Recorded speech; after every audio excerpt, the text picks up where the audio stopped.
galera, esse aqui é o Falatório Nerd e hoje a gente vai falar de série. Vamos falar de Senhor dos Anéis e Casa do Dragão, né? As duas séries de fantasia aí que já tá bombando, né? Uma tá bombando mais que a outra, tanto E no por sentido quê? negativo Será? como no sentido positivo, né? E hoje a gente vai comentar um pouquinho das nossas impressões, né? Sobre as séries. As duas começaram quase ali na mesma, uma semana de diferença quase, né? Casa do Dragão acho que veio antes, o primeiro episódio, que na minha opinião já começou com um piloto muito forte, muito bom. Inclusive eu estava tão hypado com a série que eu vi esse piloto como mais... me chamou mais atenção do que o piloto de Game of Thrones. Talvez até pelo amadurecimento da história e pra gente ter um background anterior, né, de tudo que já aconteceu. A Casa do Dragão começou já com uma história muito interessante sobre a Casa Targaryen, sobre a guerra que a gente vai ver, né, se desenrolar durante a série, né? A gente assistiu Game of Thrones recentemente, né? A gente assistiu no começo do ano. Isso, tá bem fresquinho. Fez uma maratona aí e tá bem fresquinho na nossa cabeça ainda algumas coisas. Então a gente consegue identificar personagens que são parecidos com os personagens de Game of Thrones e se familiarizar melhor com eles, né? Sim. Fora que, assim, a HBO sempre dá um banho, né? Os efeitos especiais estão maravilhosos, a história tá caminhando muito bem narrativamente, a gente consegue se ligar com os personagens. E no domingo passado a gente comentou até, né, que tem alguns personagens que a gente vê camadas, né? Não é sempre um personagem super bonzinho e até o final. São camadas, são pessoas, elas erram e acertam. Isso que é bom. Esse que é o grande trunfo da escrita do George Martin, né? Nenhum personagem é 100% bom, 100% maligno, apesar de a gente ter ali os seus vilões, né? Nas temporadas, só que a gente tem, às vezes, um espelho muito forte entre um e outro, por exemplo. No Game of Thrones a gente tinha o Ramsay Bolton, né? Que era o suprema maldade, e a gente tinha o Jon Snow, que era a suprema bondade, que dava até raiva, inclusive, entendeu? E mesmo quando o Jon Snow tomava atitudes que, será que essa atitude foi certa, tal, mas assim, era sempre atitude benéfica em benefício, né, todos, da bondade, né, referência à bondade. Casa do Dragão a gente tem tons mais de cinza nessa abordagem dos personagens, né, a gente tá vendo ali o desenrolar a história do arco da Alicent e da Rhaenyra, né, duas ótimas personagens ali que são muito amigas, né, no começo ali, na infância delas, que vai culminar num ódio mortal entre elas, né? Pela sucessão do reinado. E eu já falei que eu sou Team Rhaenyra. Não tem como ser Team Alicent, né?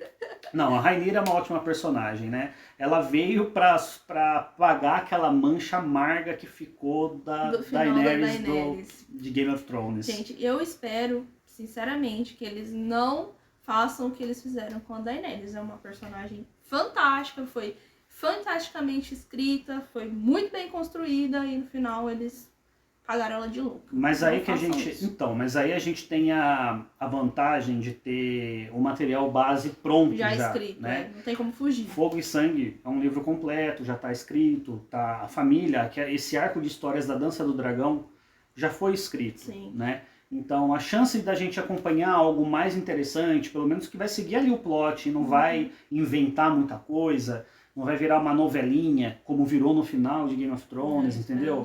A gente espera que não, mas a série tá mostrando pra gente já, a série começou muito bem. Fora as interpretações, né? Gente. O Matt Smith. O Matt Smith é fantástico, ele tá fantástico. Quando ele entra em cena, ele não precisa falar muito, sabe? O olhar dele, o jeito dele. Ele é aquele vilão que você... ama odiar. Ama odiar, entendeu? Você tá ali, você compra a ideia dele. Então ele faz atrocidades ali que você fala, pô, cara, por quê? Pô, mas é foda, né, cara? Então, assim, você fica com aquela culpa. É um guilty pleasure que acho que vale a pena.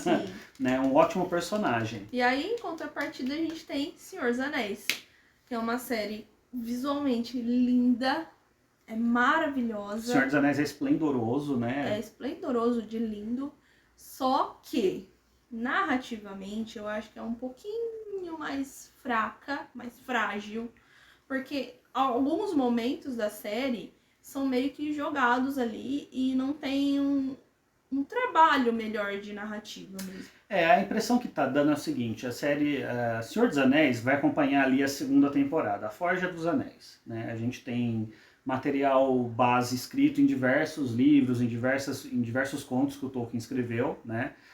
Porém não tão aprofundado assim no material para a gente juntar tudo e falar aqui a gente tem um arco sequencial de história. Senhor dos Anéis é justamente o que a gente já ouviu várias vezes falar, que é uma fanfic muito cara e visualmente bem feita. Realmente ela é visualmente bem feita. Apesar de ter ali um ou outro CG ali que parece que não está interessante, que nem apareceu um orc, né, um lobo ali depois na fuga dos elfos que estava muito assim, plástico, estava muito mal feito, mas eu acho que foi a única coisa que saiu um pouco fora ali da série. Né? Mas isso é questão de visual. O problema mesmo tá na questão que a Vanessa falou da narrativa, né? A narrativa ela tá muito indo e volta.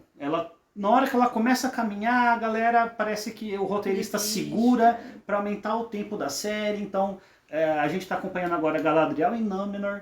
E toda vez que eles vão sair de Númenor, não dá certo, vamos fazer essa reunião amanhã para ver se vai. E aí aquilo posterga, e aí passa outro episódio, e uma cena besta de briga dentro da cela, e depois ela treinando a galerinha ali para ser um capitão, né, do Elendil. Então a série está muito simples narrativamente, ela não está chegando numa complexidade maior. O Pedro é um especialista em Senhor dos Anéis aqui de casa, né? Eu sou novata, eu assisti só os filmes, ainda não li tudo, né? Não li os livros e tudo mais. Comecei a ler e não consegui terminar ainda. E assim, eu sinto falta de ter uma narrativa mais abrangente para quem não conhece esse mundo, né? Para você assistir e entender o que é esse mundo sem ter acompanhado nada antes. Eu tô entendendo que a série é feita para quem conhece. Às vezes o Pedro vê um elemento em cena e ele sabe o que é porque ele leu o material e eu não, né? As explicações elas são muito rápidas, né? Elas estão ali. São rasas, Elas né? são rasas, mas elas assim, aí que tá a questão de que eu gosto da série. Eu acho que ainda essa simplicidade da série, ela complementa justamente para quem já conhece a história. Mas esse é um ponto negativo no ponto de vista de quem não conhece tanto e conhece apenas os filmes, por exemplo. A mitologia está ali, ela está visualmente ali.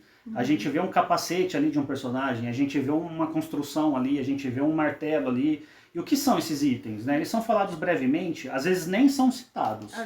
Mas eles estão ali. Você que já leu os livros, acompanha as ilustrações de diversos ilustradores que fazem parte das edições especiais do Tolkien, acompanha os filmes, a gente entende aquela construção do mundo, do universo, né?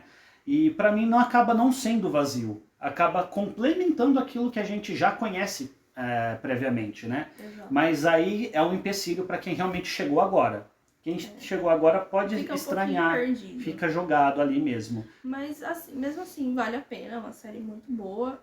Né, é uma produção muito bem feita. Uma produção muito bem feita. Os personagens são interessantes. São carismáticos, apesar da Galadriel ser uma personagem muito birrenta às vezes, mas ela ainda assim é bacana, né? E o engraçado é que a parte mais interessante, que mais chama atenção, né? É a parte dos pés peludos. E às vezes nem aparece no episódio. Exato, e é muito pouco que a gente vê a questão do homem meteoro, a gente quer saber quem que é aquele personagem, como ele vai se desenvolver, porque ele é um personagem misterioso, ele não sabe quem ele é, a gente já tem um monte de teoria, quem será que é esse cara? Será que é o Gandalf? Será que é um dos magos azuis que já foram citados nos livros antes? A Vanessa falou que pode ser o Saruman, será que pode ser? Será que pode usar? Não sei, mas assim, é um mistério legal, bacana, que está construindo.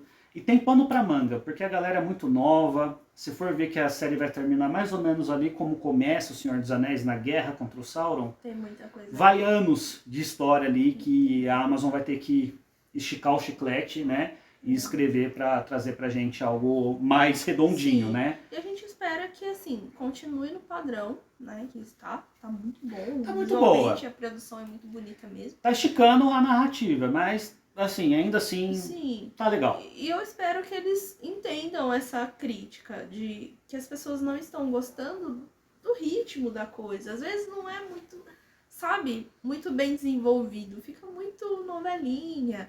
Aquele personagem lá O dele, Halbrand. o Halbrand. Quem é esse personagem? O tempo todo ele larga o negócio, pega o negócio da guilda lá, Da e guilda. tá me enchendo o saco daí. E aí, de repente, a rainha quer falar com ele não quer, de repente, na cena depois seguinte, ele ele já quer. tá cavaleiro, pronto pra voltar, e E aí assim, tudo ele bem. aceitou assim, mas ele não queria. A gente meio que entende o lado dele, né? Que ele não quer voltar pro lugar de onde ele saiu, mas eu acho que tá ficando um pouco maçante. A gente entende que ele fez alguma coisa que ele não se orgulha, ele fugiu dali, ou foi concedida a permissão dele fugir. Mas tá E a ficando gente... um pouquinho chato de acompanhar. Vamos ver, a série já tá chegando no final quase, né? A gente já viu o 5º episódio, são 8 episódios, faltam 3, né? Eu acho que assim, em 3 episódios, pra resolver tudo que eles estão propondo aí, vai ser um pouquinho corrido, eu acho. Visto que a série tá esticando o chiclete, mais uma vez falando, a gente tem esse personagem novo, que é esse elfo Adar, que a gente tá vendo. O que eu imagino que vai acontecer nesse arco final da primeira temporada é eles voltando pra Terra-média para combater o Adar. Apenas isso. Porque ali a gente descobre que aquela espada é uma chave, e aquilo pode libertar algum mal maior, e aí eu já acho que aquilo é a chave para trazer Sauron de volta, reestruturar o poder dele na Terra-média. Eu acho que isso vai caminhar para essa conclusão na primeira temporada, entendeu? E aí a segunda temporada a gente vai ver o que vai virar. Em alguns momentos até eu conversei com o Pedro, comentei com o Pedro, né, vendo o último episódio nessa sexta-feira, que parecia uma série da Disney. Mas ó, muito peraí. Disney, muito feliz, muito cara, alegre. Mas assim, aí muito... eu acho que aí é um trunfo desse family episódio. Friendly. Cara, a série começa com uma cena de canção, mas isso remete muito à escrita do Tolkien. Aqueles personagens naquele mundo, cantando, contando histórias. Né? As histórias são passadas na forma de canção. Em Senhor dos Anéis, Aragorn canta, todo mundo ali canta. Ali dá pra fazer um um musical do Senhor dos Anéis. Dá pra fazer tranquilamente. Mas ficou bem cara de Disney mesmo. Ficou muito fofinho, mas ficou bacana. Eu gostei, achei bom. Esperamos que não tenha o mesmo andamento das séries da Marvel, né? Que as séries da Marvel tem esse problema de construir muita coisa e no final não consegue dar andamento em tudo e corre. Vai ter que ficar para um próximo vídeo, isso daí é uma pauta de série da Marvel. Polêmicos. Falando em fantasia, vamos emendar aí em Sandman, que teve aí no último mês, né? Já deu uma baixada no hype. A gente confessa que não terminou de assistir. A gente assistiu aí até o 6º episódio. A gente não pegou os outros pra assistir ainda. Só que assim, gente, quem não assistiu ainda, assista, dá uma chance. Vá atrás dos quadrinhos pra ler, porque é uma obra-prima. Uma obra-prima da literatura. A série tá muito, muito, muito boa e muito legal. Adaptado com os quadrinhos. Tá fantástico. Visualmente tá fantástico. A narrativa, às vezes, para uns pode soar convencional, porque... Para a narrativa mesmo da série funcionar, eles tomaram liberdades criativas, colocaram ali um personagem, um vilão, para acompanhar um arco de perseguição, um thriller, que acaba isso acaba, para alguns, sendo uma falha, por se aproximar algo do convencional hollywoodiano, da escrita hollywoodiana, de ter aquela questão de, você é obrigado a fugir dessa criatividade, dessa psicodelia, exatamente, que o Neil Gaiman e os desenhistas, né, os ilustradores passam para os quadrinhos. Mas assim, eu fiquei em êxtase com a série. Eu li os quadrinhos até um certo ponto, né, mas tudo que eu lembro do que eu li, eu vi na série e achei incrível. Achei fantástico. É perfeito. É perfeito, as interpretações são incríveis. Né, a atriz que interpreta a Morte tá fantástica. É perfeito, a gente queria ver uma série só dela, né? Porque é uma personagem tão rica e foi feita de uma forma muito boa, maravilhosa, né? Foi muito boa. O 6º episódio que termina meio, porque a primeira temporada é meio que 2 numa só, né? A gente tem um 6º episódio ali que é perfeito, que eu acho que é o melhor episódio que a gente já viu, inclusive numa série de televisão. É muito bem feito, direção perfeita, história bem, assim, no ponto, sabe? E o Sandman, os quadrinhos, né, do Sandman misturam muito essa coisa de mundo real, né, do que está acontecendo à nossa volta, tem várias percepções do nosso mundo. Então, são assuntos muito bons. E eu recomendo a leitura. Leiam. Leia Neil Gaiman. Sandman é uma obra-prima dos quadrinhos e da literatura. E é isso. É isso, mais uma vez, gente, a gente fica por aqui. Vários vídeos virão ainda com comentários dos dois aqui. Espero que vocês tenham gostado. Mais uma vez, deixa o seu curtir aí. E a gente se vê na próxima. Se inscreve no nosso canal, segue a gente no Instagram. E é isso. Muito obrigado. Beijo, tchau.